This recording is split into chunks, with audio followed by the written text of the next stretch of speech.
Hello, everyone. I see people are streaming in. We have over 400 registrants and counting from over 17 countries, which thrills me because I'm so excited to be sharing the news that just last month Canada released the ICT regulations for digital accessibility.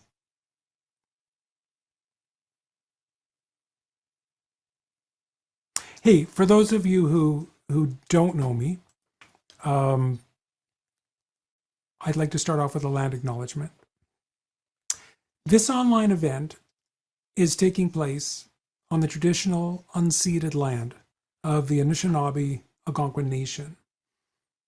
I'd like us to all take a moment to acknowledge the situation wherever we live.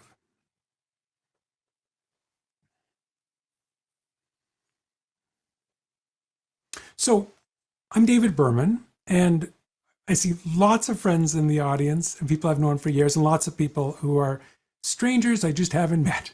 And so I want you to know that I've worked with governments and developers, comms teams on 5 continents on helping them make their websites and their documents and their apps comply with accessibility regulations. And I can tell you, and this was even true for me as a young graphic designer who was overwhelmed by accessibility standards when I first discovered them, I can tell you that it's reasonable that people are afraid that it's going to be expensive and it may cause you to have to compromise the product. Not so. Indeed, that could happen if you don't know the best approach. But I promise that we can show your teams how we can make your apps, your documents, your sites, not just conform to regulations, but be better for our entire audience in ways that actually drive down costs, and almost always without trade-offs.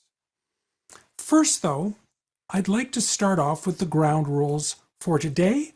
So we worked hard to create an event that is accessible, that accommodates, no, delights as many people as possible.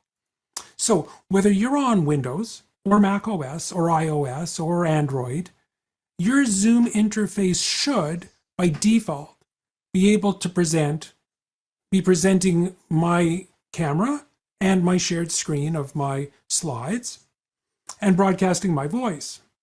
As well, you should have the option of displaying the ASL and LSQ sign language interpretation that we have today, courtesy of our sponsor, the Canadian Association of the Deaf, CAD, ASC.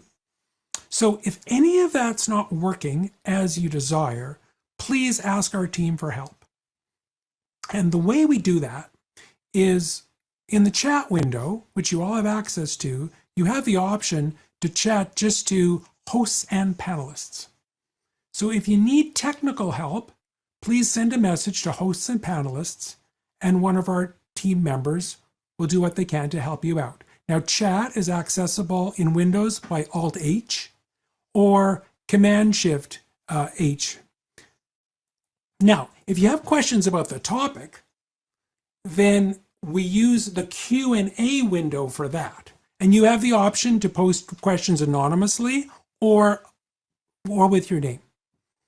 And if you do that and you have a follow-up question, please start a new question. Our plan is that I'm going to present for about an hour once we get the ground rules behind us, and then we'll open it up for questions for as long as you have questions. Now, just like in a real room, you can raise your hand if you have something to share, and we'll probably wait till the Q&A to invite you to speak in that case.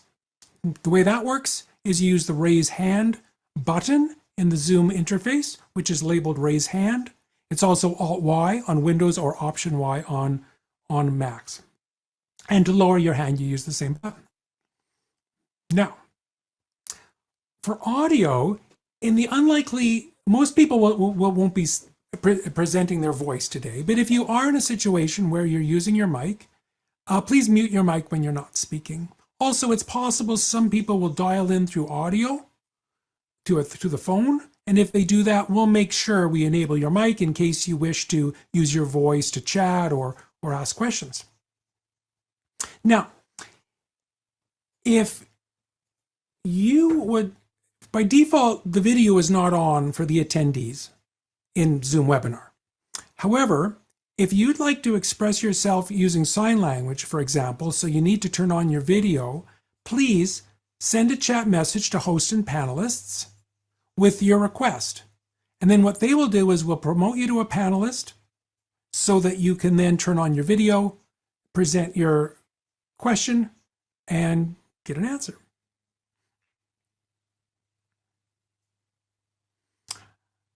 Now, regarding closed captions and transcription, our other sponsor today is 3Play Media.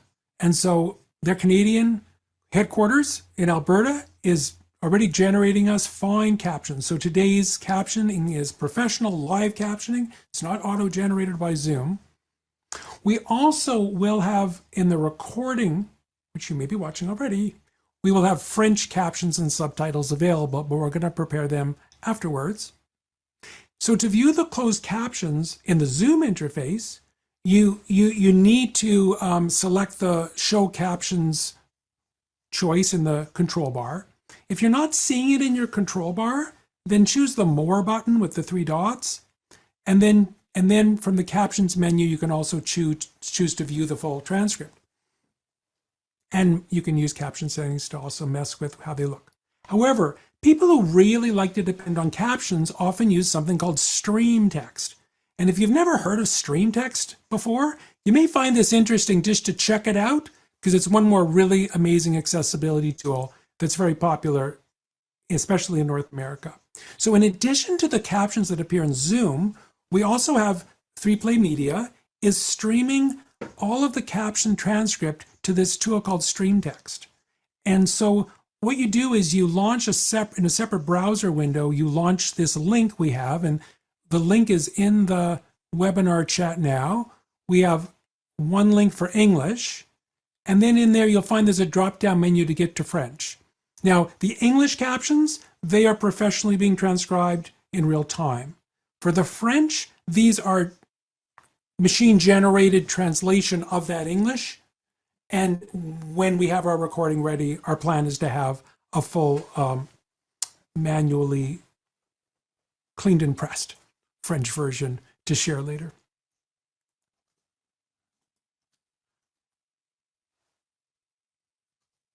I want you to imagine for a moment that it's 1917. It's over 100 years ago, and you're visiting Halifax, Nova Scotia. Everyone's glued to watching this crazy thing that's going on in the harbor. There's these 2 enormous ships, and they're slowly looking like they're going to collide. And indeed, what happens, the tragedy that occurred in the Halifax explosion was that a French ship, which was full of 2,600 tons of explosives that were bound for France to support the war effort in Europe, was collided with a ship full of relief goods. And the resulting explosion in a city that only had 50,000 people at the time, 2,000 people died, 9,000 were injured, and hundreds of people suffered lifelong vision loss because they happened to be staring at what was going on when the ship exploded. Now, Canada, we have a long history of building positive outcomes from tragic circumstances. And indeed, the silver lining was that very year, the Canadian National Institute of the Blind was created as a result of so many people needing help with visual impairments. Now, fast forward to the mid-1950s, the CNIB was now the largest NGO of its kind in the world. And the CNIB builds the world's first training course for blind computer programmers. And this is remarkable considering if you studied the type of labor that was often given to people who were blind or visually impaired up to that point, this was quite a breakthrough.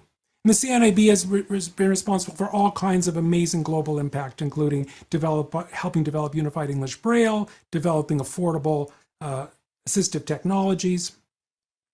And this Canadian history continues because in 1953, the electric wheelchair was invented at the National Research Council, which is a bunch of our pals at the NRC are with us today. And George Klein at the Montreal Road campus invented the electric wheelchair right here in Ottawa. In 1972, the world's first computerized Braille printer was invented by a Canadian, Roland Gallarneau, who is what is now Gatineau, across the river from where I'm standing. In 1981, Canada is responsible for the invention of the world's first true digital camera. And you can't have digital accessibility without digital images. In 2000, Henry Vlog, a lawyer, breakthrough activist lawyer, forced the government of Canada to make sure that everything on Canadian TV would be captioned, not just this show or that show. And this was a first in the world, and it's stuck since then. In 2001, the Canadian Association of the Deaf, our sponsor, was involved heavily in the advocacy to make sure that the 711 service that had been invented in Canada was now adopted throughout the United States. And by December 2001, that had happened. Also in 2001, the release of Braille blocks on currency. I'm showing you, this is, I'm showing on camera a $20 bill, and I'm showing how there's tactile dots on the 20, as well as I've got all the different currency from that time. The thing is that Braille blocks on currency are a Canadian invention. And in fact, a person who's arguably the strongest advocate for it from the CNIB, who convinced the Bank of Canada to test this until it happened, Vangelis Nikias, I believe is with us today as well. So thank you so much for showing up today, Vangelis. And past that, over half a dozen countries in the world have followed the exact Canadian system of adding Braille blocks to currency. And the United States also is planning on using the Canadian system starting this December, starting with the $10 bill. In 2013, eSight Corporation, right here in Ontario, invented the world's first computerized glasses. In 2016, our accessibility minister, our federal accessibility minister, Carla Qualtrough, made the Marrakesh Treaty a reality. And the Neil Squire Society, which we love working with, invented the lip sync. And if there's time later, someone can ask me, I could demo the lip sync for you. But basically, this was a breakthrough in terms of a device that allows people with severe mobility challenges to navigate websites, apps, etc., using their mouth, a sip puff device that includes using your lips as like a mouse pad. In 2018, Carleton University, arguably the most accessible university in North America, started the world's first interdisciplinary graduate program in accessibility called ReadI. Very proud to have been part of that. And in 2019, the invention of the world's first caption quality standard system. I'm actually going to bring up a poll right now.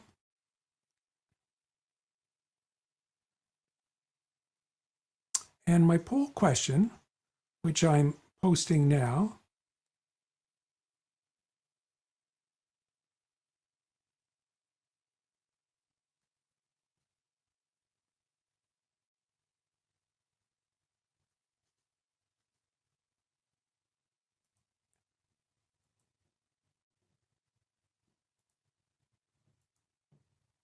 the question is this: which government on earth was the first to legally mandate that its public-facing websites had to conform to a version of WCAG?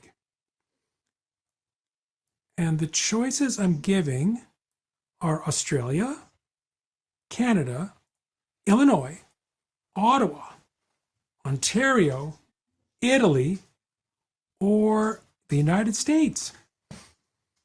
And see the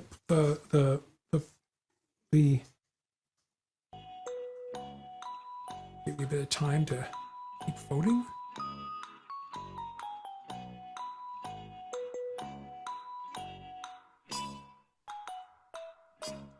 Thinking votes are still streaming in.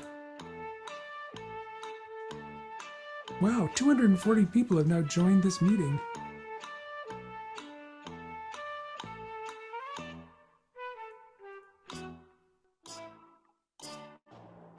Well, it's really close, and I'm closing the ballots now, and I'll share the results on screen.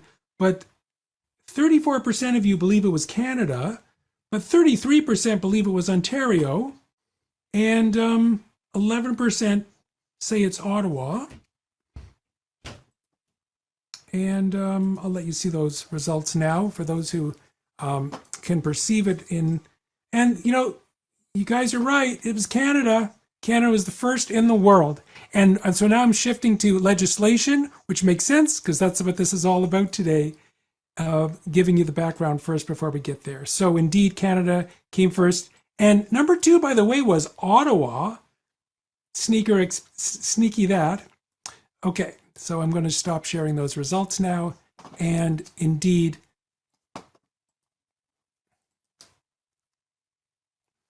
point out that indeed, in 2000, the first government to globally to legally mandate WCAG conformance was the Government of Canada through the CLF standards. And I'm showing a screen cap that is like Microsoft Explorer from 1999 screen capture of what a government web page looked like then.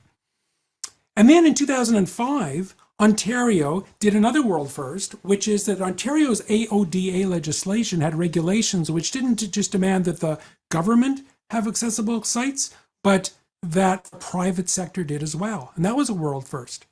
And indeed, that type of thinking has rippled across Canada. We now have 7 provinces actually now, who have provincial legislation either that's been there's an act, some of them have regs, so Ontario and Manitoba already enacted, and Quebec as well. And they all call for certain levels of WCAG. And then so the Norwegians looked at what Ontario did, and in 2013, they issued regulations that were shockingly similar to Ontario's because we worked together on this, and the result was Norway demanded WCAG 2.0 AA conformance for every business in the country, not just ones over a certain number of people. And then that led to Israel doing the same thing, and all of the Europeans grabbed onto it as well. But then in 2019, we got our Accessible Canada Act passed June 2019 that obligated federal departments as well as federally regulated organizations. Now, many world firsts came out of that. So the ACA was recognized sign languages, and it was the first time that legislation anywhere on earth had recognized multiple sign languages as the primary languages of the nation's deaf people. And also, as the Act demanded, Accessible Standards Canada was established, and the Act was called CASDO, but Accessible Standards Canada was established, which has been doing amazing things ever since. And then by 2021, the first regulations came out for the ACA, which the regulations we'll be talking about today stand on the shoulders of. Indeed, the regulations we're talking about today effectively are an amendment to those original regulations, which leads us finally to a month ago on December 17th, but the registration date is the 5th of December. So the December 5th is the date we have to know, because the regulations say things like in 1 year after the registration date, this happens, 2 years, 3 years, 4 years, etc. So Canada published the ACA ICT Phase 1 regulations. And the term Phase 1 regulations is the moniker that we'll be using to refer to them the most. And essentially, the Phase 1 regulations, which came out last month, demand something called, and this is a mouthful, EN 301549 conformance by federal government and larger, medium, and large size federally regulated businesses.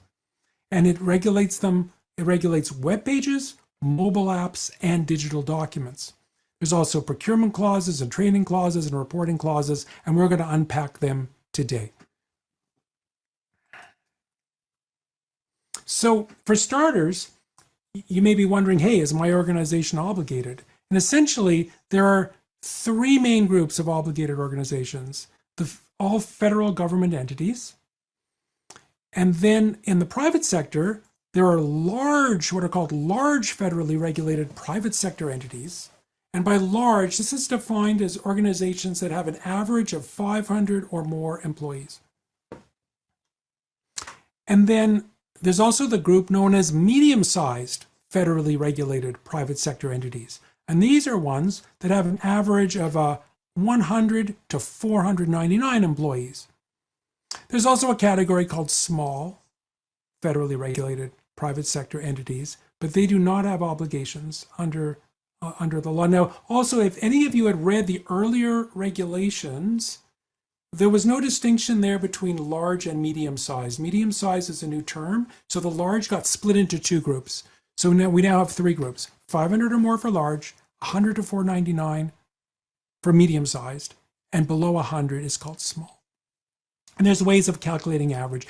I'm showing you material from our course, and this is a half day or a full day course on the regs. So I'm kind of I'm showing you a highlight reel, pulling slides based on the questions people asked during registrations. So if I'm skipped over something that's really important to you, you can also bring it up in the Q&A. So if those groups are obligated, then who is exempt? And so to summarize, if you're a non-federal government, let's say you're the city of Ottawa or the government of Ontario, you are exempt because you're not a federal government. And then if you're a business of any size, but you're not federally regulated, then you're also not obligated under the Phase 1 regulations. And then even small federally regulated businesses are exempt from what's called for in the Phase 1 regulations. In addition, First Nations band councils have a time-limited exemption until December 2033.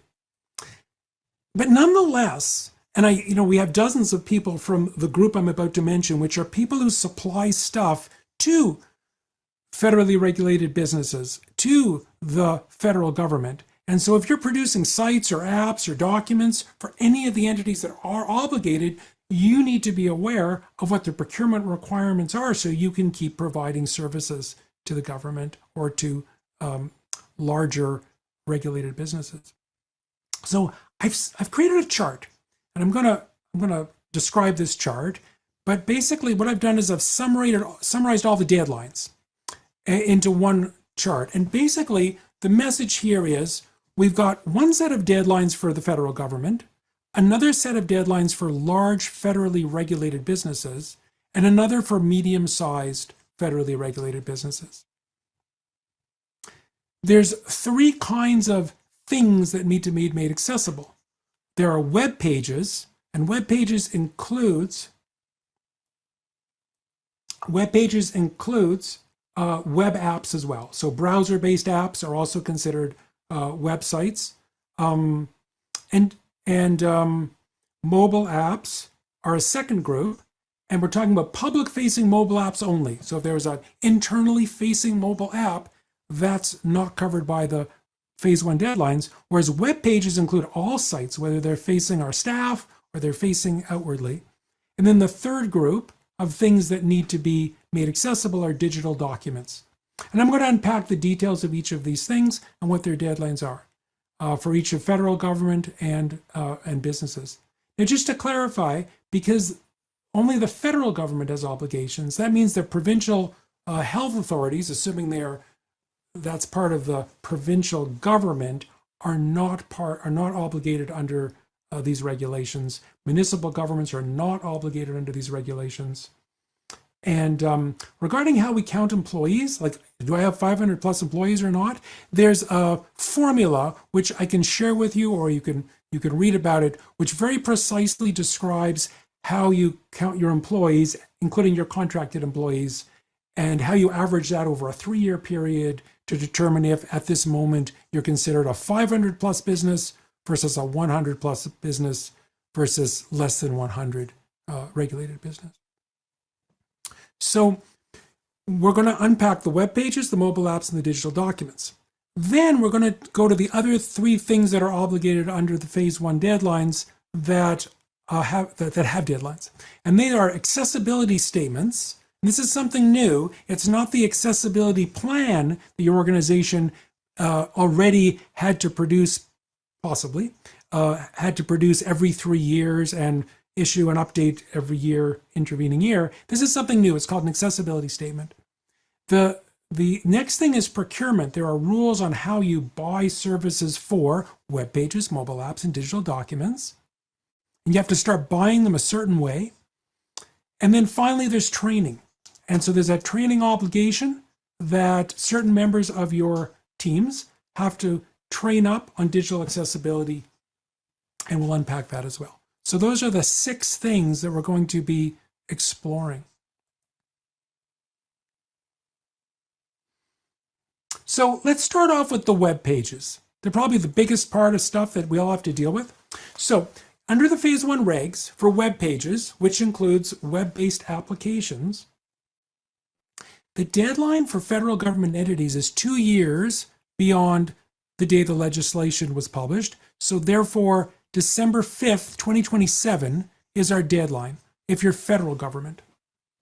Whereas if you're large or medium-sized businesses, then you get 3 years rather than 2 years. So it's December 5th, 2028.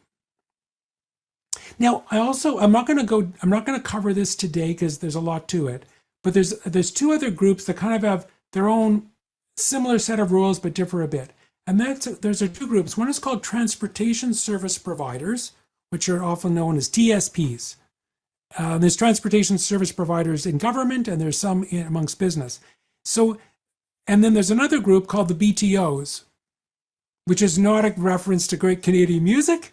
It's actually a reference to broadcasting and telecommunication organizations. So the TSPs and the BTOs already had regulations issued for them, some under the ACA and some before that. And so they have different rules for different things, and that's something I can unpack for you another day, or you can contact us and help you figure that out if you are a TSP or a BTO, or you're providing stuff to TSPs or BTOs. So web pages are defined as all public-facing and internal employee-facing web pages and web applications, including their content. But there's separate regulations for digital documents, and anything you're downloading from the web page is considered a digital document. So everything on your web page, except perhaps the downloadable digital documents, that's covered elsewhere. Now, there is an exclusion for anything that was published before the deadline that has not been updated. And this is common with web regs, where we say there's like, what do you do with legacy stuff? So the deal is, if you promise to never change that stuff at all, it doesn't have to start being to conform to the standard even after the deadline. But any sort of update, like functionality, language, anything is enough to end the exclusion. Like in Ontario, for example, if you're familiar with the AODA, the exclusion was if at least 50% of the content was updated. Not at all here. If any updates at all exist, then that web page or web app has to conform. So what does it have to conform to?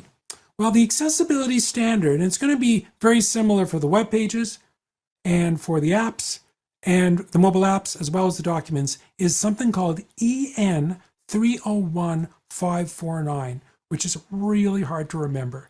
It may take a while to roll off your tongue, but it's a wonderful thing except for its name. So I'm going to unpack that for you shortly. But also know that in our Act we refer to something called the ICT standard. And that's very equivalent to EN 301.549. So I'm going to demystify that shortly. But whether we're looking at EN 301.549 or we're looking for the ICT standard, we're looking at something called clauses 4 to 7 and 9. And I know this sounds so lawyerly, but fear not. I'm going to unpack that for you. So right now, for example, for web pages, we're going to go find out what's EN 301.549, what's an ITC standard, and what are these clauses I'm supposed to remember, 4 to 7 and 9. So for starters, EN 301.549, the reason it's named this is that the European Union issues things called norms. So EN stands for European norm. So it's not a short form for EN English at all. It's a European norm, and it happens to be, because of its nature of technicalness, it's in the 301 group, and it happens to be the 549th one ever. Now, the EN 301.549 is a harmonized standard that defines accessibility standards for ICT, which means information and communication technologies. And this is it's kind of a wonderful thing. One of the people who asked questions ahead, Nadine from Forrester's Financial, she was mentioning, how do you manage sites on multiple geographies? And the wonderful idea of having a global norm, a global harmonized standard, is something that the EU embraced and Canada has embraced and other regions have embraced. So we embraced it big. And I'm proud to have been involved with the Accessibility Standards Canada and choosing to say, let's take the European norm, the EN 301.549, and let's make it a Canadian standard. And indeed, in May 2025, the Standards Council of Canada, working with ASC, published a Canadian version of EN 301.549 called the CAN ASC EN 301.549. And it's an exact replica of the 2021 version that the Europeans published. And it was published in both English and French. The European norms only published in English. So now we have an English and French version for Canada, which is word for word, concept by concept, the same as the EN 301.549 standard, which is used around the world. Now, we know how hard it is to say EN 301.549. So kindly, in the legislation, in Canadian federal regulations, it's known as the ICT standard. And so when you see ICT standard in the regs, it's the same as EN 301.549, the Canadian release, which has the same content as the European release, which means the whole global ecosystem that's been working to make it easy for all kinds of organizations to conform with EN 301.549 is the same ecosystem that's going to make it easy for us to get it done as well. So, but you remember 3 slides ago, perhaps if you were watching the slides, that I said that this web page rule says you have to conform to certain clauses of the ICT standard. So EN 301.549 is made up of 14 clauses, but there's only 7 of them that are mentioned anywhere in the Phase 1 regulations. Still, I'm showing a slide with tiny type on it, making it clear to everyone how scary these clauses look. No problem, I'm going to unpack it. But the 7 clauses that are mentioned, we're going to break them down to 3 groups. So you may remember we had Clause 4, Clause 5, Clause 6, and Clause 7 for the web pages, plus Clause 9. So it's going to be the same for almost the same for the apps and almost the same for the documents. So Clause 4 is a really special thing that was invented for EN 301.549 called functional performance statements. And this really speaks to one of our number of questions we got in advance was, do we get to go beyond WCAG? And I'm going to say, yeah, we do. So functional performance statements say, when all is done with the technical requirements, is it still actually going to work for real people doing real things? So Clause 4 is all about that. Clause 5, 6, and 7 are specific technical requirements that the EU thought that WCAG didn't go far enough, so they decided to put in a number of other things. And most of them don't apply to websites and web pages and web apps and documents. They're often for types of information communication technology that WCAG doesn't fit so well for. But some of it applies. So I'll just give one example, and that will be it for the day. So for example, one of these technical requirements is not only do you have to follow WCAG in terms of everything about multimedia, but in your multimedia player, the actual player that's viewable on screen, the closed caption control has to be as prominent as the play or the pause control. And that goes beyond what WCAG called for. So there's a few handfuls of these very clever additional distinctions, and that's an example of something that would apply to websites. Now, Clause 9, Clause 10, and Clause 11, well, for Clause 9, which is for websites, it declares WCAG 2.1 AA technical requirements meant to apply to web content. And 10 is the exact same sentence, Clause 10 is the same sentence, but applies to non-web documents or digital documents. And Clause 11 is the exact same sentence, but now applying to mobile applications. So all of these things lead back to WCAG 2.1. So for those of you who are not familiar with WCAG, we're going to jump there now. And then I'm going to circle back and mention these functional performance statements because they'll be more meaningful after we've chatted about what is WCAG. It's kind of remarkable that WCAG is not mentioned anywhere in the regulations. But the way we get to WCAG is mentioned in the ICT standard, which is mentioned in the regulations. So Clause 9, Clause 10, and Clause 11 apply to web content, digital documents, and mobile apps, and they all come back to saying you need to conform with WCAG 2.1 AA. So I'm going to give you just a 101 on what is WCAG. And I also want to say WCAG because you can say like WCAG, and that's okay. But the cool kids often say like WCAG. So they're pronouncing the letter W, but then taking the CAG and making it into a little word, CAG. So WCAG, WCAG. What you never want to be saying is WCAG. If you say W, the letter, followed by the CAG, then people are going to know you haven't been doing this for very long. So WCAG 1.0 was actually invented back in 1999 by a global consortium at the W3C involving many Canadians. And to understand the regulations, we have to understand how WCAG is structured. So the way it works is W3C, the World Wide Web Consortium, publishes many standards. And one of them is called WCAG. And WCAG is made up of many things, but includes a bunch of things called success criteria. And I'm going to show you a list. For example, for WCAG, we're going to be looking at about 50 of them, but they're classified by 3 levels. Now, WCAG has been trending all over the world. It's hard to find any accessibility regulation anywhere on earth that doesn't refer to WCAG when it comes to accessibility legislation for information and communication technologies, websites, apps, documents. And so the good news is learning WCAG is something that's valuable no matter where you are on earth. And WCAG 2.1, that's the current most popular version. There is a 2.2, but the most popular version named in regulations is WCAG 2.1, and it's been out for 8 years now. In fact, the Canadian government in 2020, Treasury Board actually made it a best practice to follow WCAG 2.1 and EN 301549. And indeed, a number of the larger departments and agencies in the federal government have been doing this for a while, which is great news because it means that there won't be that much work to do to conform to the Phase 1 regulations. But WCAG 2.1, there's more countries that name 2.1 in their legislation than by far, over 30 countries compared to just a few who still name 2.0.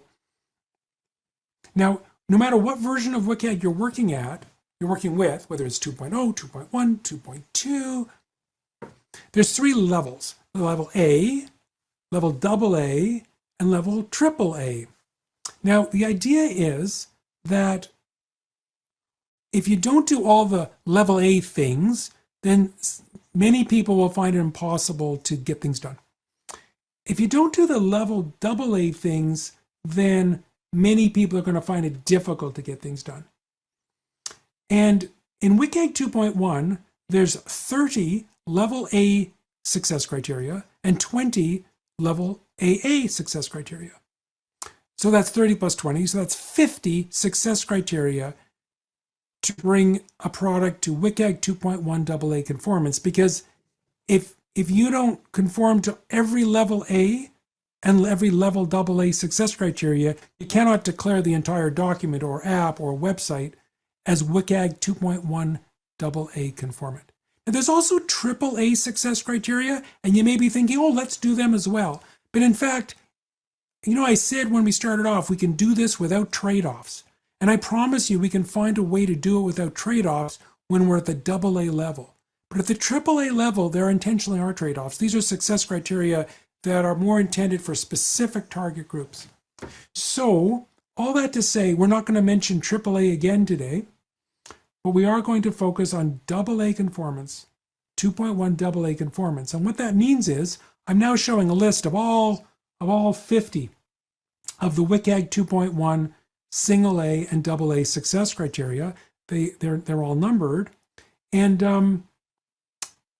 one of the questions, comments I got in advance was from Kevin Shaw at ESDC, who was accurately saying that one of our biggest problems with our websites is that there's poor or a lack of keyboard navigation, as well as security often winning out over accessibility.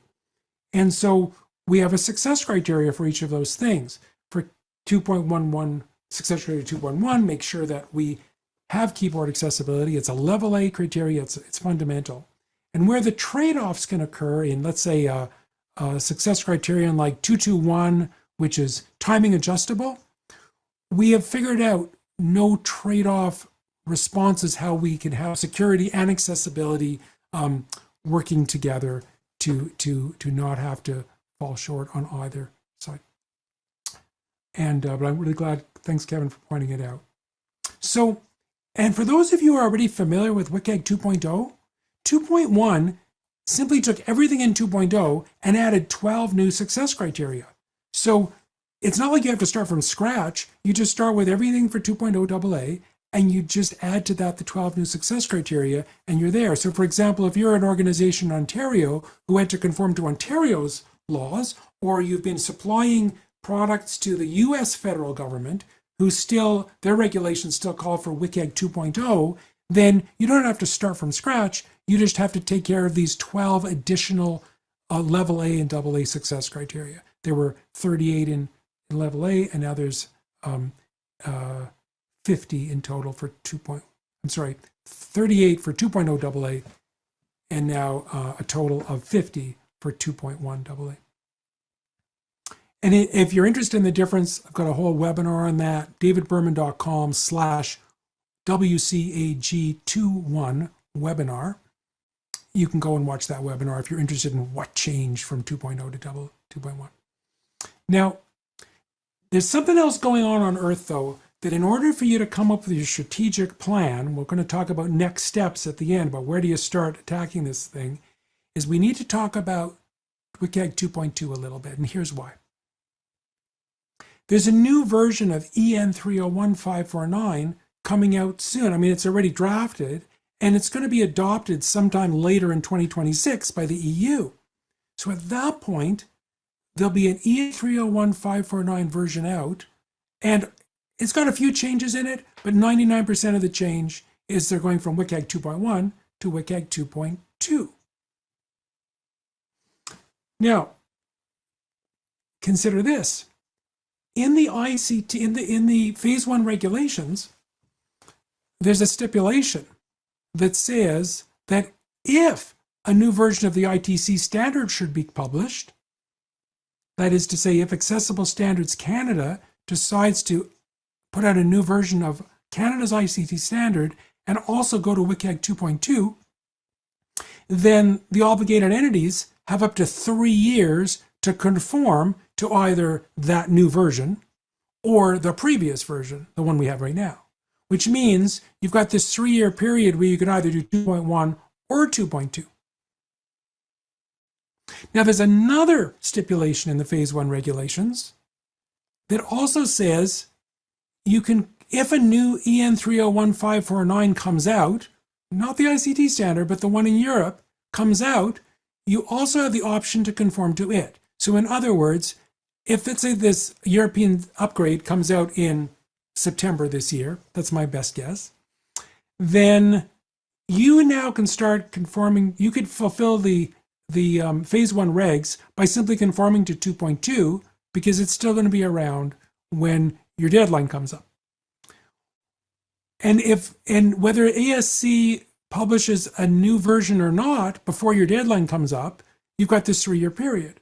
So I'm suggesting that unless you have strong reasons not to, because I've studied the regulations and I've thought through the options, and it is inevitable that the ICT standard will update to 2.2 at some point, and it's very possibly going to happen before your first deadline.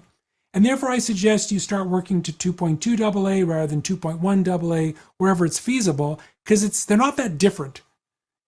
And you'll have better products sooner for more people, and you'll spend less money doing it once rather than twice.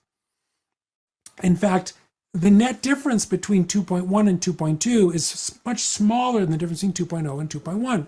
There's only a net gain of 6 success criteria, level A and double A, and most of them don't even apply to many websites or documents or apps. So I'm suggesting start thinking about 2.2 AA perhaps from the get-go. I know that's a lot. It's a lot of acronyms.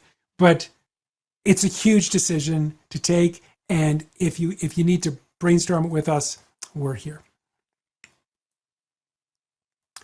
So I promised, so that takes care of clauses 9, 10, and 11. I promised to circle back to clause 4 because there's this great feature in EN 301.549 that goes beyond WCAG, and it's called functional performance statements. And so there's 11 of them. And the first 10 all have names like usage without vision, usage without hearing, usage with limited reach. The idea is they've pretty well broken down all the types of differences and challenges people live with and say, hey, at the end of the day, we have to make sure that people in all these groups or the intersections of those groups can get everything done. And so this results in testing that makes sure it works. Now, there's also an 11th one, which is very European, called privacy.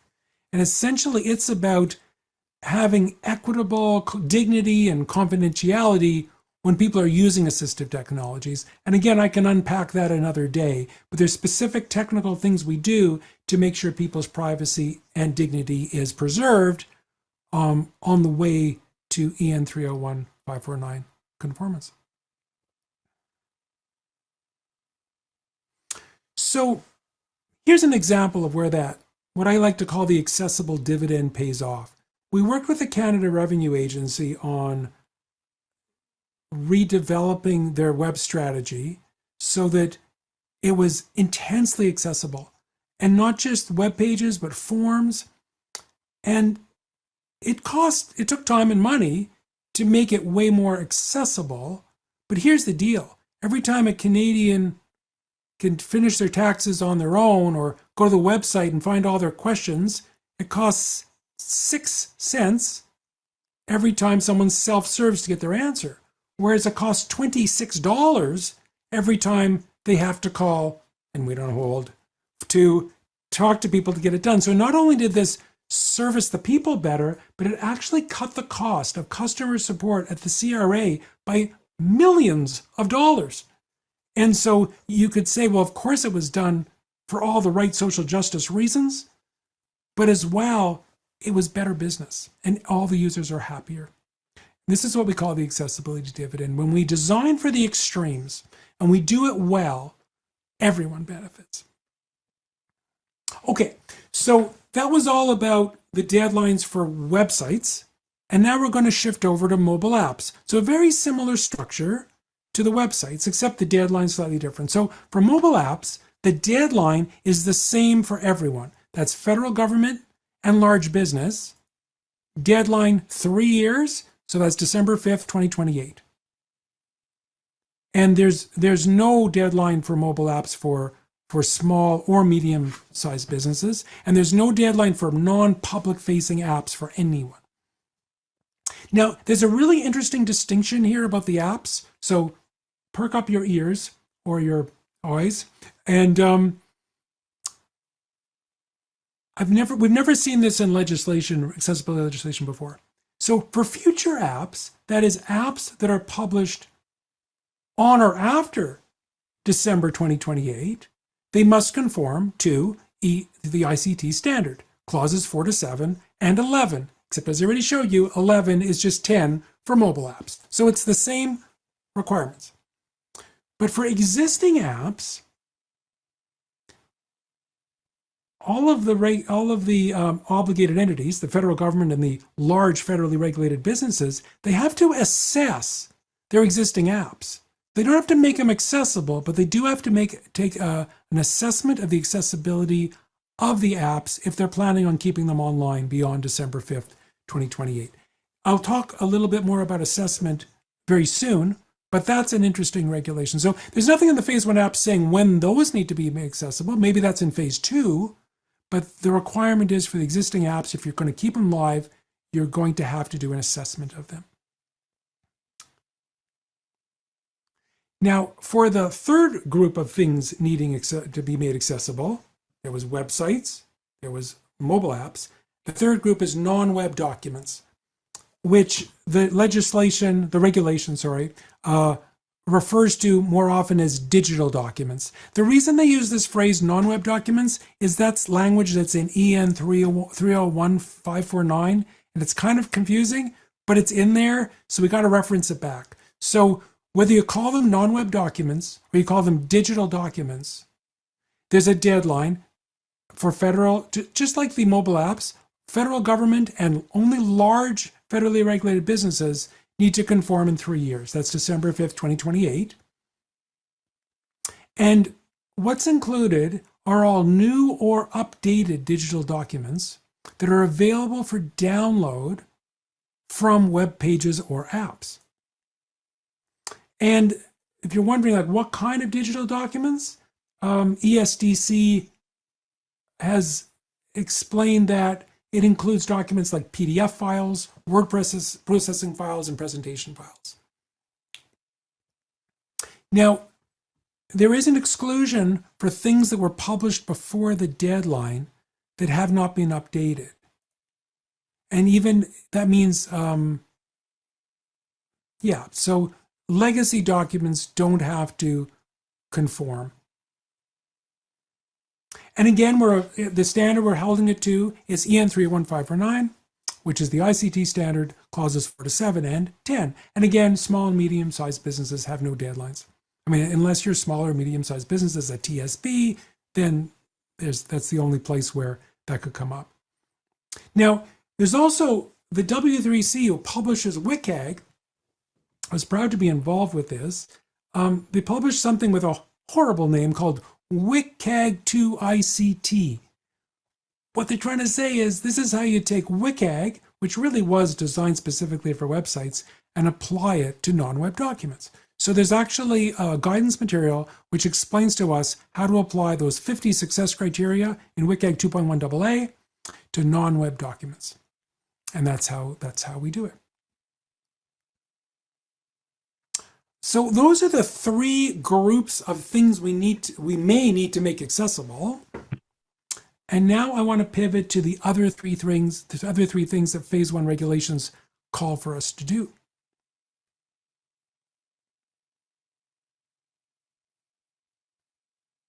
So I'm going to go over these things fairly briefly.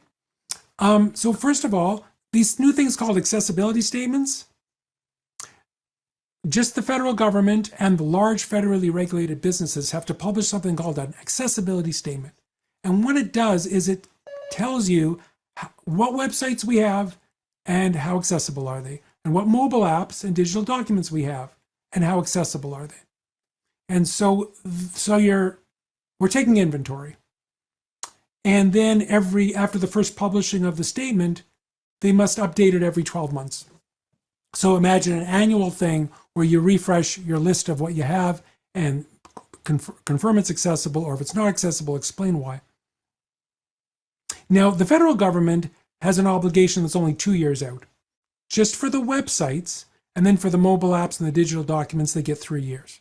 For the large federally regulated businesses, they get 3 years for all of it. So those are deadlines in December 2027 and December 2028, depending on who you are. And again, we can go deeper another time on what makes an accessibility statement. Now, the second last big ask in the ask with a deadline in the phase 1 regs are procurement. And this is about buying stuff. So again, it's only federal government and large federally regulated business who have to do this. And they're saying starting 3 years out, that's December 5th, 2028, all procurements for web pages or web-based applications or mobile apps must, as part of the procurement process, demand a conformity assessment, including a gap analysis of the thing they're thinking of buying from whomever. Because we need a conformity assessment to say, yeah, what we're buying, what we're licensing, what we're customizing also conforms to the ICT standard. And the way that works is, you may be wondering, what's a conformity assessment and what's a gap analysis? Well, fortunately, our industry, I've been privileged enough to be the global chair of the International Association of Accessibility Professionals who create this ecosystem. And we have standard ways of doing these things. So I'm just going to briefly explain how that works. So first of all, and you'll see this mentioned in the regulations, there's something called a VPAT.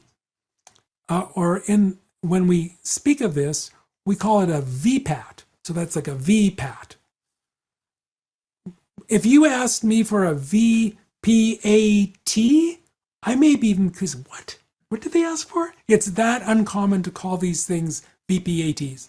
So again, if you want to be one of the cool kids, you call it a VPAT. Now, a VPAT stands for, VPAT is Voluntary Product Accessibility Template. And there's a European group that publishes the official standard template.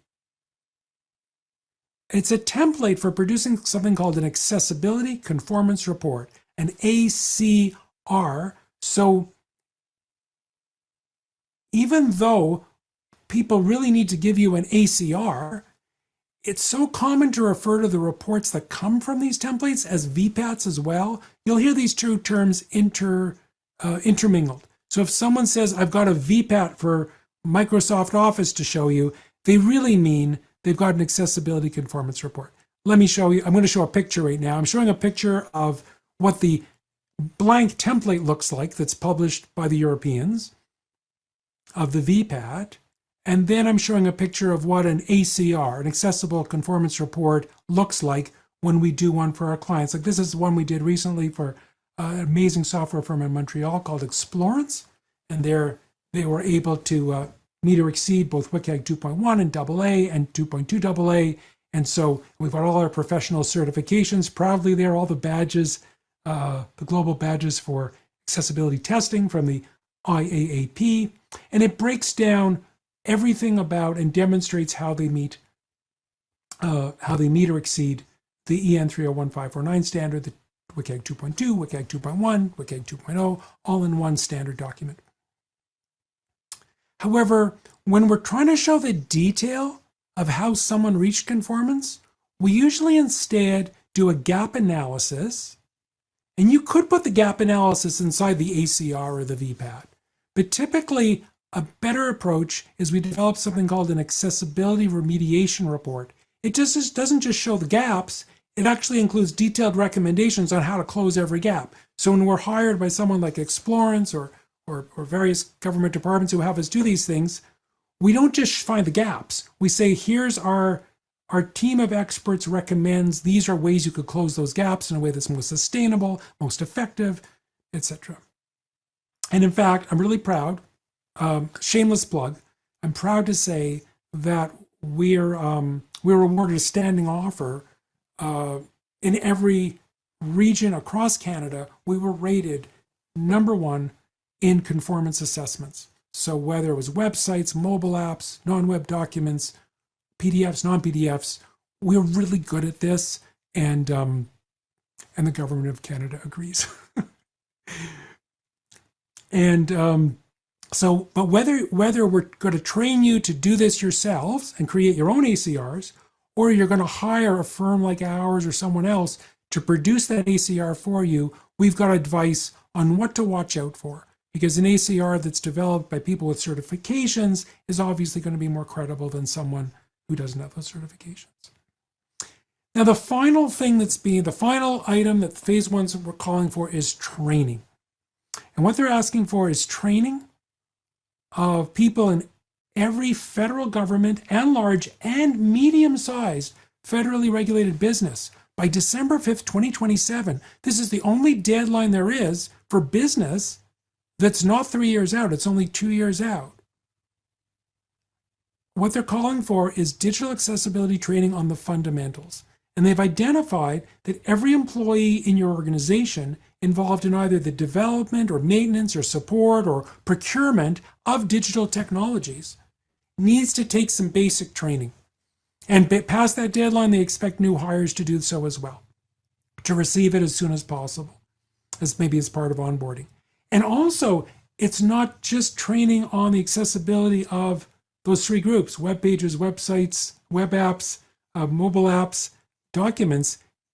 It's all technologies, digital technologies that are used in your organization. So that's going to be a challenge, but I think it's great because it's the right way to get things done, to meet all of these deadlines. And again, I'm showing the chart that summarizes all of the deadlines.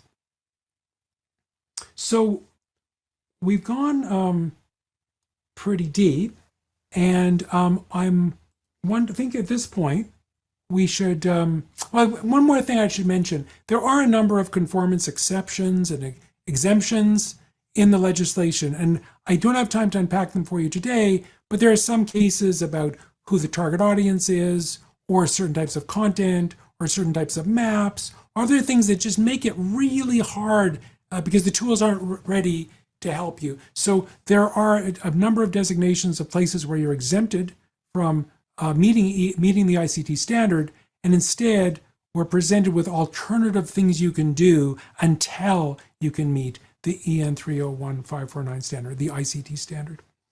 But at this point, I think what I'm going to do is I'm just going to jump to take some questions.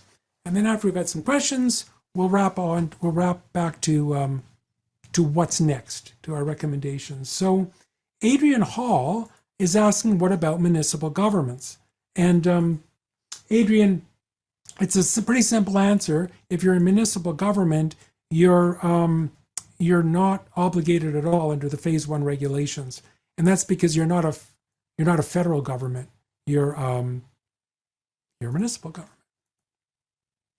Now, I see Christine Holmes is asking if we're only counting employees within Canada, or is the employee count for the entire organization? That's a great question, Christine, because there's actually the employee counting. If you email me, I'll send you the full formula, or you can also get it from ESDC. But essentially, for example, imagine you're a US bank and you've got branches in Canada. The majority of your operations are outside Canada, but you have people working in Canada, and you've audience in Canada. So based on the number of employees you have, that's going to affect to what degree you have to fulfill the regulations. And we've got a question from Pina Dintinto. Hey, Pina. Oh, that's so cool. So Pina, I've seen it. There's a few people on my IAAP Global Leadership Council, or ex members, and Pina is one of them. A remarkable person based in Toronto. Pina asks, phase one does not make any reference to AI, a standard that was also recently released. Where does that fit within phase one? And what are the business's responsibility to comply to the AI standards as part of phase one? Pina, you're so clever as usual to bring this up. And so here's the deal. Yes, it's true that ASC has a standard for AI, but phase one doesn't speak to AI. It alludes, ESDC, the drafters of the regulations, allude to the idea that in phase two, AI is one of the things that will be touched upon in phase two, along with other scoping issues. So the bottom line is there's no reference to AI in the phase one regulations, but it doesn't mean that whatever interaction involved in AI products doesn't have to conform to the ICT standard. Steffi, hey Steffi, Lanin from Manitoba. Regarding provincial health authorities, Steffi's asking, regarding provincial health authorities, are they part of this as well? And I know that Steffi's in Winnipeg and is referring to Manitoba as an example. So Steffi, in Manitoba, a provincial health authority would, the portion that's part of the provincial government is obligated under the AMA, the Accessibility for Manitobans Act, which calls for WCAG 2.1 AA for external and internal facing products. But I don't believe there's any obligation under the ACA phase one regulations. And yeah, there's no obligation because I don't believe those entities are part of federal government in any way. But it's the same WCAG 2.1 AA that's obligated under the Manitoba legislation. There's also a note from Scott Jeffrey asking everyone, hey, maybe I missed it, but is the PowerPoint or recording going to be available afterwards? And yeah, Scott, great question. So absolutely, the recording's going to be available afterwards because, in fact, if you're watching the recording right now, sometime from now, and you hear me say this, you can attest to that. So we are going to make the recording available for all of you, including people who couldn't be here today. And Andreas Stefik asks, there was a lot of reference to phase one. Is there a phase two? So Andreas, it's a great question. And ESDC doesn't commit to a phase two, but certainly identifies the idea that a phase two is the intention, and even alludes to some of the things we imagine would be in phase two. So, like if you are connecting the dots, for example, the fact that what phase one regs say about conformance for mobile apps, where you only have to assess the existing ones, it will kind of say, you think the next shoe would drop, the mobile apps that were assessed would probably at some point have to become accessible, and that could come under the phase two, for example. My educated guess is an example. And there are many other ideas that could be in phase two. Now, Sherry Dillon also mentioned, Sherry's question is as follows. I am working on a large change management project that is internal to my department. We are putting up an internal webpage in a few weeks, which we are making accessible. However, there are a lot of links that go to GC Docs. In other words, to digital documents. And to be precise, the digital docs, those docs are not accessible. Given that these digital docs are being published before December 5th, 2028, are we in the clear about not breaking the law, or are we breaking the law? Okay, this is just the kind of questions we should be asking ourselves. So Sherry, let me break this down. So Sherry, I'm assuming you're working for a federal government department, and the internal web page that you're going live with now needs to be accessible already based on current regulations that aren't about phase one. And then there are a lot of links that go to GC Docs. Now, GC Docs is the Government of Canada's online document system that is a huge repository of documents. And Sherry's pointing out that some of those documents don't conform to accessibility standards. So I would argue that there are best practices already in the government, if not policies, that would say those documents already need to be accessible. But from the phase one perspective, if on December 6, 2028, your site's still up and it's pointing to documents for download or linked to documents that are not accessible and no changes have occurred to those documents, then they would be complying with the phase one regs. And that's because as long as you don't make changes to the documents after December 5th, 2028, phase one, you fulfilled your obligations under phase one regulations. Sherry, does that answer it? Okay. Here's another question from Utku Demiryakan. I apologize if I have not pronounced your name perfectly. The question is there a recommended format for accessibility statements and visibility of accessibility statements in the web? For example, one can put the accessibility statement in a hidden page rather than home page's footer. Interesting. So yes, actually, Utku, the phase one regulations are very clear on what makes up an accessibility statement. In fact, I'm just going to quickly bring that up. It's a slide I wasn't going to go to unless it came up. I'll just give you the top edge of this, which is one moment, please.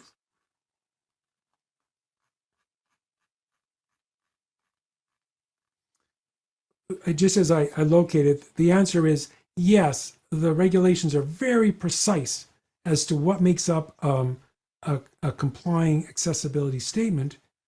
It gives us an excellent formula of how to structure it, and you have the option of having either one accessibility statement for everything you're obligated to have one for, or you can have multiple accessibility statements.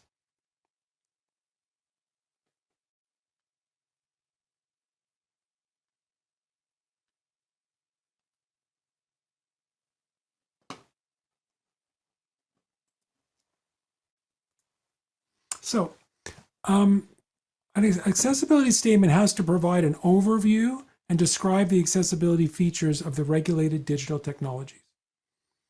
It also has to provide an overview of any non-conforming digital technologies and what your plans are to address those gaps. And it also has to explain how users can access any barrier-free alternatives that you have to depend upon until you reach full conformance to the ICT standard.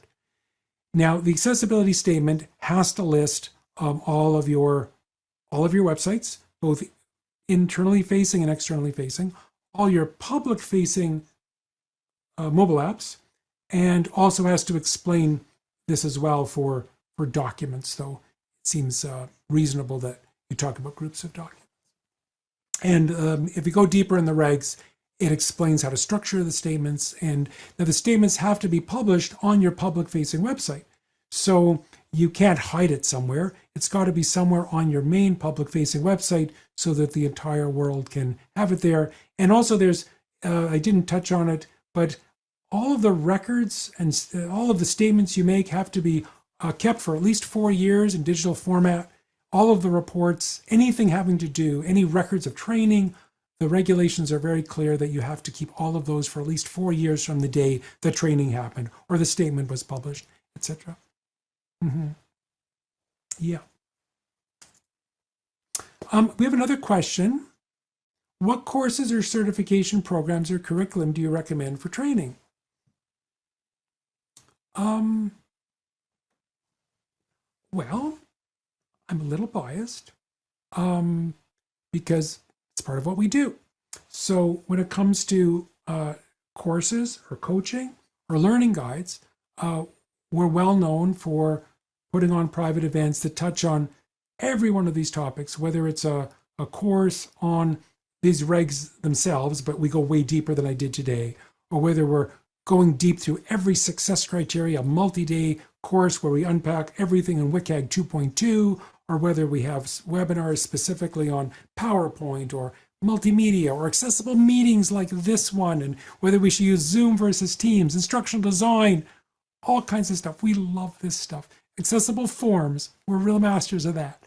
And different kinds of forms, different courses. So I could recommend us. But at the same time as well, the Canadian School of Public Service, CSPS, as you can imagine, is tooling up as well to be able to provide training for federal government clients.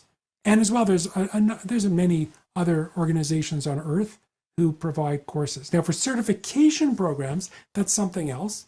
And so that's a big question, but what I can unpack for you is that the very best global certifications in this field, and there are different certifications for web developers or for accessible document specialists. The IAAP, which I've been involved with for years, and so maybe I'm biased. The International Association of Accessibility Professionals not only provides certifications in all of these areas, but it also catalogs courses, both self-directed and live courses from a variety of very good organizations. And it's the kind of thing, if you email me, I can give you more information on. But I would really, I think you're going down the right track, because that fits right into the right next steps.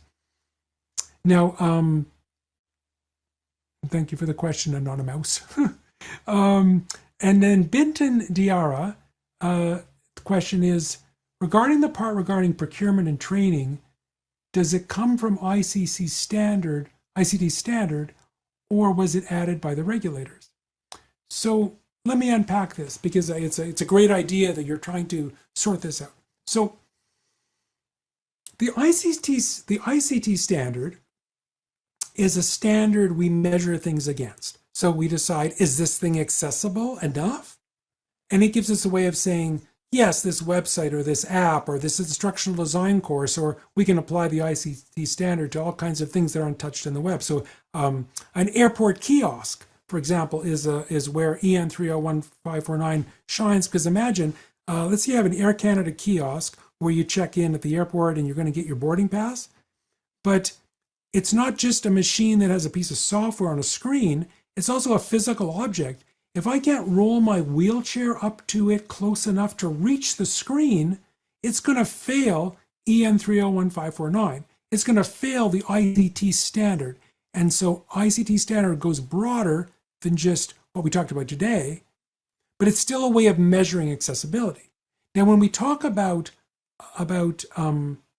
when we're talking about training or procurement, the procurement actually is about having people prove to you that their stuff did pass the standard. So the standard doesn't talk about procurement, and the standard doesn't talk about training. You could argue it's a procurement standard in that it's saying, if you want to procure something, here's the formula you use to make sure someone convinces you that that car is safe to drive, so to speak. And then from a training perspective, the ICT standard has nothing to say about training. Utku has another question. Are there accredited trainers for the training requirements, or trainings can be held by anyone who claims themselves as an expert? So I think you're referring to who can you go to get training. So I can summarize this for you, but ESDC is still working on providing more precise guidance on what they have in mind regarding the quality of training. They also make some educated guesses based on financial analysis as to how many people in your organization probably need the training, how many hours of training per person was required. But there's no stipulation in the phase in the phase one regs as that training must come from a certain source, or it must be by someone who has a certain accreditation. Having said that, having trainers who have certifications such as IAAP is a really good way to know that the training you're getting is high quality. And Michelle Kwan is asking me to pull up the chart again on my screen so you can screen cap it. I guess my deadline's in as well. Anyone who wants that slide, please email me. Berman@davidberman.com, Berman at davidberman.com, and we'll answer every question you have. Yvonne Terry has the question. What does a compliant accessibility statement implementation look like? So, Yvonne, I'm referring to the accessibility statements that the Phase 1 regs call for. The regulation is very specific about what components an accessibility statement has to have.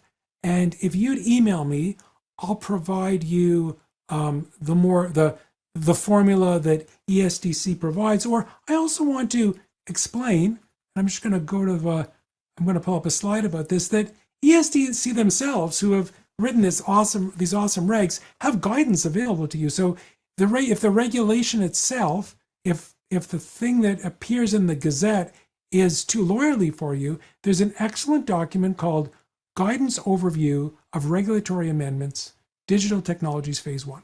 And it summarizes in far plainer language than the legislation itself. Of course, it's never a replacement for the regs, but it really summarizes well. And it actually touches touches on this. And that's available in both PDF format and HTML format. I'm putting a picture up of that right now on my slide. I'm going to repeat it again for anyone who's searching for it. It's called the Guidance Overview of Regulatory Amendments, Digital Technologies Phase 1. I assure you, though, if you Google Phase 1 regulations, ACA, it'll be one of the top 3 links you find.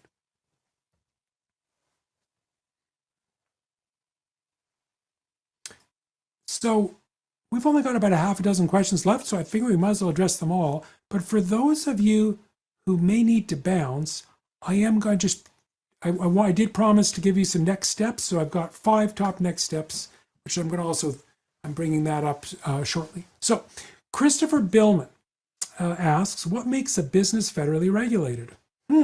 That's a great question. So I'm going to give you a detailed answer to that.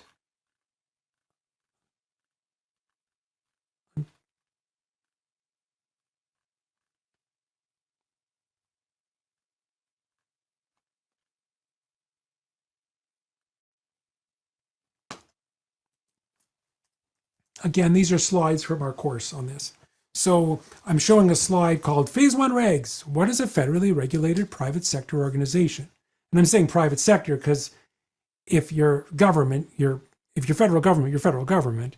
However, so federally regulated private sector organizations are businesses or organizations in industries that are themselves regulated federally. So for example, in banking, even if your largest, even let's say that's your TD Bank and your headquarters is on Bay Street in Toronto, you're going to have obligations regarding your banking activities under federal law.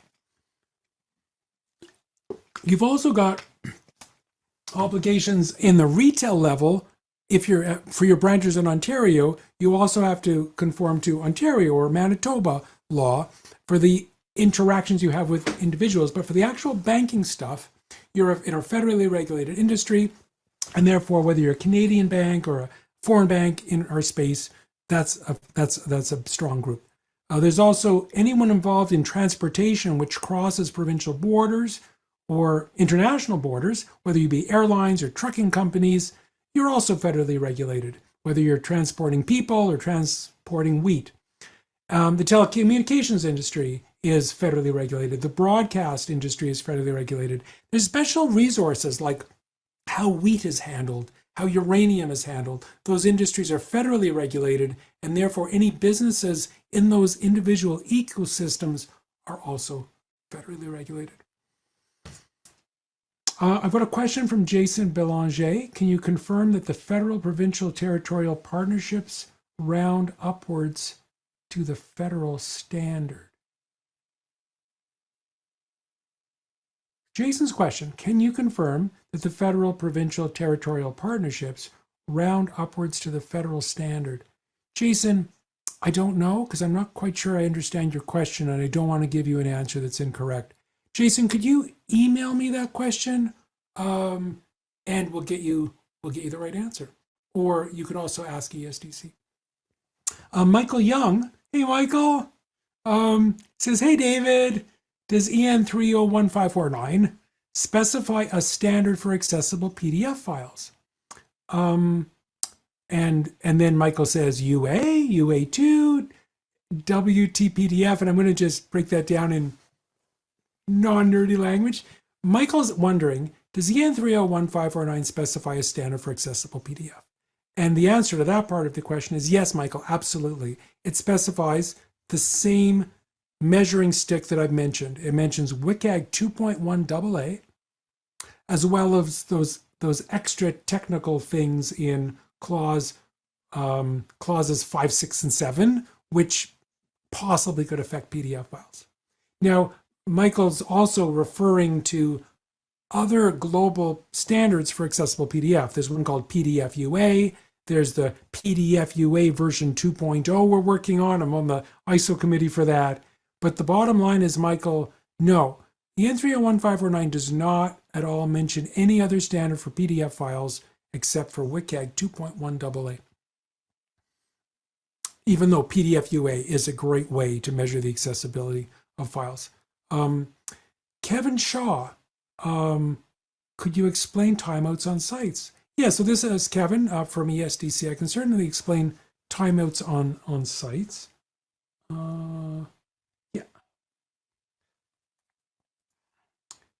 So,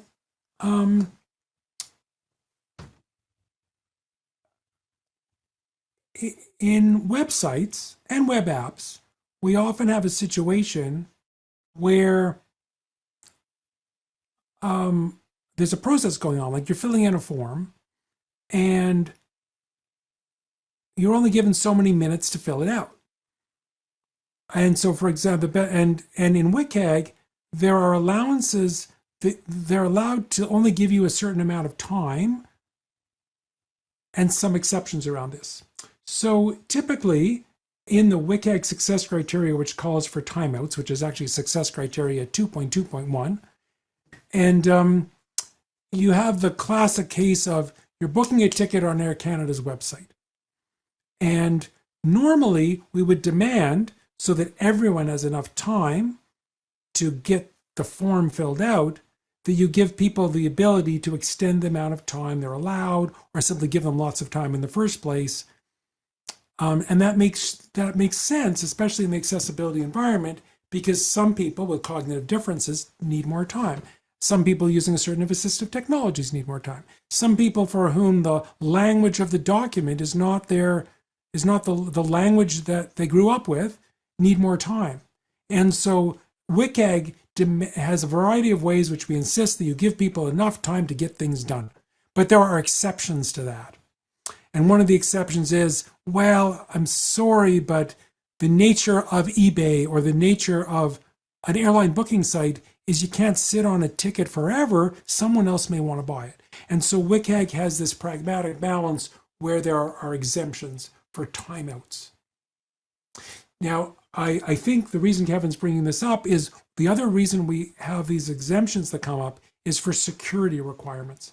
So if you can now say, well, the website's fundamental thing is to auction off things on eBay, or it's trying to sell tickets to Ticketmaster. But one could also argue the essential goal of the website is to make sure someone doesn't steal your identity or that your taxes get filed right. In which case you could argue that the security provisions also make an argument that we can't leave things open.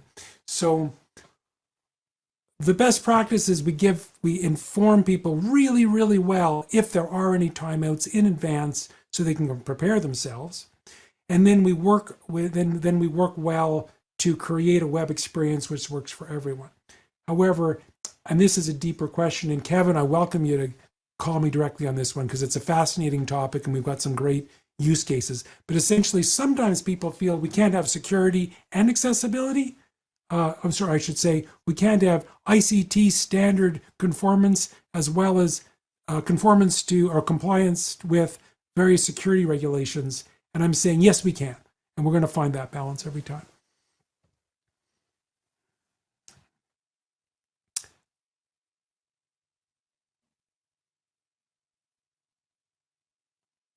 So there's a question from Solomon, and this may be our last question. Oh, no, second last question, because Solomon's question is a lot of words, so I'm going to read it out right now. So Solomon says, we've seen vendors VPATs, VPATs, done by a third-party service provider saying that the vendor's product is accessible and meeting all the WCAG 2.1 AA requirements.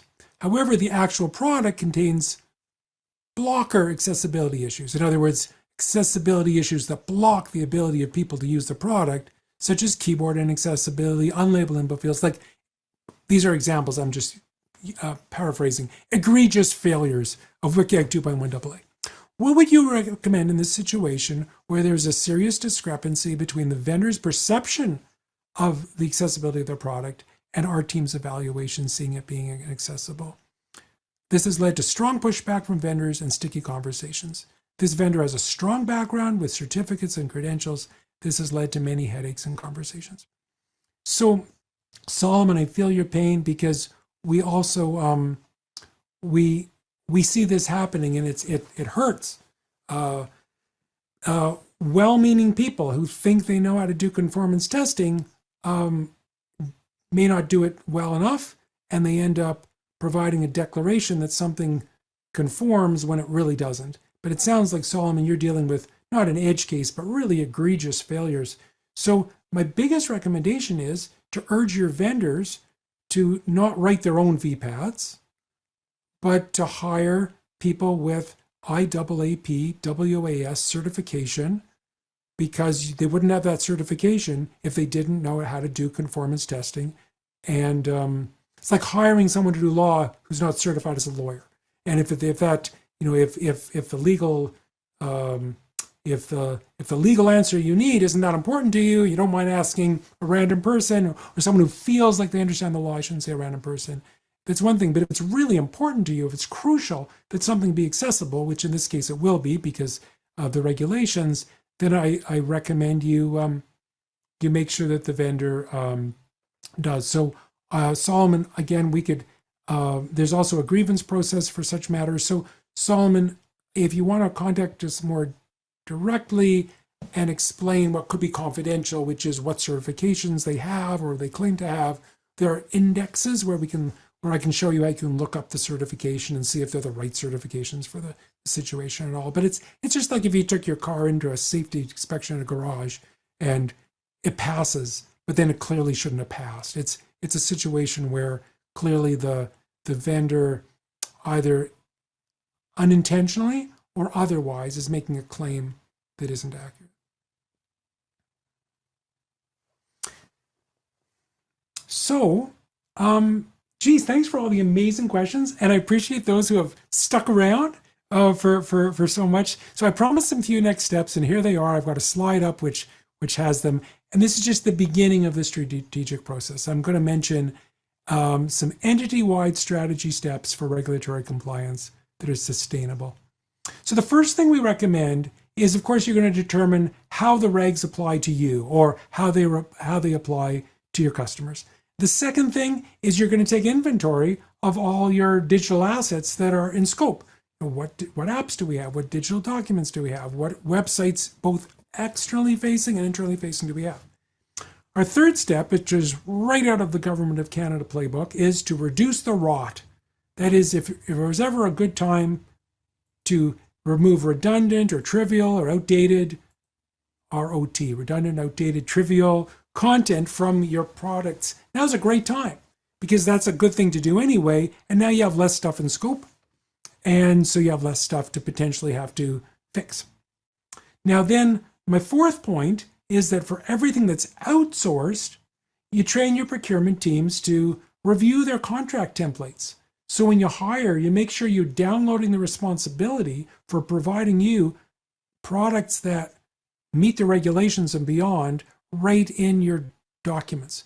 So if you're in the situation like Solomon was, where, oh no, I bought something, and even though they claim it complies, it doesn't, it conforms, it doesn't, Well, Solomon can go right back to Solomon's contract and say, well, it's right there. Clause 68 says all deliverables from this product that happen to be a this or a this or a this must conform to EN 301549 or the ICT standard. And if they're not, you may never get paid. That's what you do for everything outsourced.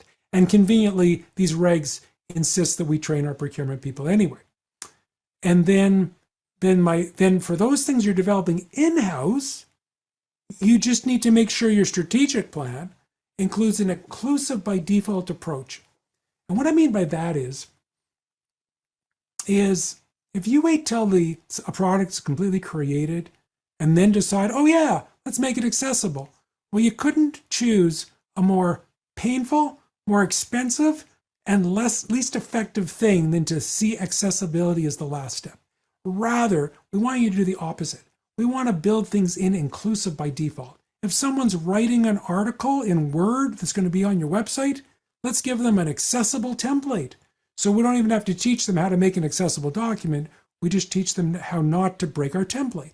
The benefit of building accessibility in every step of the way, it means people of all abilities can also be involved. So for example, if there's no alternative text on your photos until the last minute, well, that means someone who can't perceive the photos can't be part of the process because they don't know what's in the photo because there's no alt text. Whereas in that Word document, you decide, oh yeah, we're going to include a photo of the minister. You put the alt text in right there, then whether a proofreader has typical vision or has a vision impairment, they can proofread the document and they can proofread the alt text all at once. Like everything points towards a process where we build things accessible from step zero. And also bonus is we get a more diverse piece of people. We get a diversity of people involved in the projects, which means we know we get better design products when we include people of a diverse nature. So we make sure that our plan includes that and equipping people with the right tools that we've built in the plan for how we're going to do auditing, remediating, and testing. It's all part of the entire project plan when we create new things. It's actually a lot easier to learn accessibility on a new project than trying to fix an old one. It's easier to build accessible elevators in a brand new shiny hospital than trying to figure out how to put elevators in a 100-year-old building. So we've also, if you're interested in more resources, at our wcag2.com site, we have a curated collection of resources at wcag2.com/library. And if you go there, you can either find resources you need or you can suggest resources we should add. And I already mentioned ESDC and the Canadian Human Rights Commission, which is responsible for investigating all the obligations under the law. Also has material that they're developing and have developed that's going to help you succeed in complying with these regulations in a way that's most effective. So, if I could, and I gotta say, I appreciate that we've been going for a while, and I appreciate you sticking around. And I want to say this: there's been perhaps, and I'll leave you with this, because we can teach you all the techniques. We can help you through this whole process, which is strategy, training, auditing. All that's possible. But I want you to think there's been perhaps 7,500 generations of human beings. And we happen to live in the first generation where it's truly possible to make everything accessible, to include everyone. In the 3 decades that have gone by since the Government of Canada first published legislation, the first time on earth, that referenced WCAG, more people have been liberated through accessible digital technologies than all the wars in human history. We get to be alive at this time, and we have the power to do this. And whether you're doing it because there's a deadline, or you're doing because it's just better customer service, or you're doing because it just feels good in your heart, I really appreciate you taking time, so much time out of your day to wrap your head around how we get this done together. So thank you so much for doing that. And I also want to thank our sponsors, 3Play Media and the Canadian Association of the Deaf. I want to thank our sign language interpreters from ASign, who are just awesome. I want to thank our captionist, and I want to thank my team, who you've been interacting with, our producer Hannah, and our production team of Abhinav and Michael and Randy, who's supporting us, and all of the remarkable people on my team. About a dozen other people who have contributed to developing and proofreading and researching and getting this done right, so we can share it with you. So it's a privilege to be in this position to be able to share so much knowledge with you. If there are more questions, I'll stick around a little longer. And again, I just want to thank you for being with us today and taking this so seriously.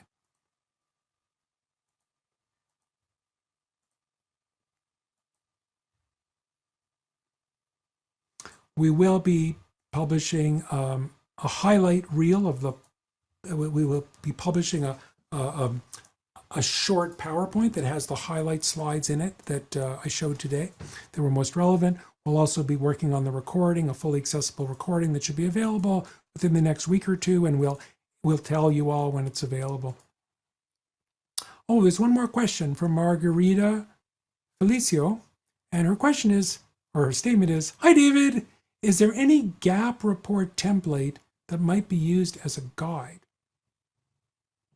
And I'm assuming, Margarita, that you're referring to general accounting principles when you say a gap report template.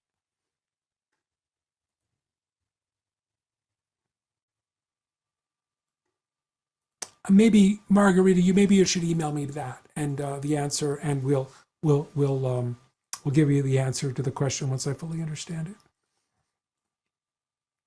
And Crystal Jones asks, is it possible to do a presentation in layperson's language? And I say, absolutely. So, we've worked on plain language standards as well for several years, and plain language has always been a fascination for me. Some of these talks I give have been to people in other countries where English isn't the first language or French isn't the first language, and we take great pride in the ability to unpack things in simplified language. So all that to say, Crystal, is yes, we do have, when we do specific events for organizations, we take into account the abilities and knowledge of everyone involved. So a webinar like this one's tough because there are people in the audience who go 20 years deep at this, and there's people who are new to it, and I'm trying to find that balance. However, when we do a tailored, whether a webinar or a course or a learning guide specifically for your organization, we thoroughly interview you and we discover the existing competency levels, the understanding levels, the language levels, and then we make sure we present information in your language of choice, as well as at an understanding level which is appropriate. We also take some pride in being able to break down the technical jargon and the industry speak, though I have to say sometimes I'm as guilty as the next person in talking in what my team calls Berman speak. So happy to help. Just give us a chance. Thank you, Crystal. And I think that's a wrap. So thank you again so much. And I will stand by as these sign language interpreters catch up with me. I apologize for talking so fast, as I always get excited. So thank you so much to our captionist and our ASL interpreters and our LSQ interpreters for putting up with my speed of speech as well as my quite weak sign language. Thank you all.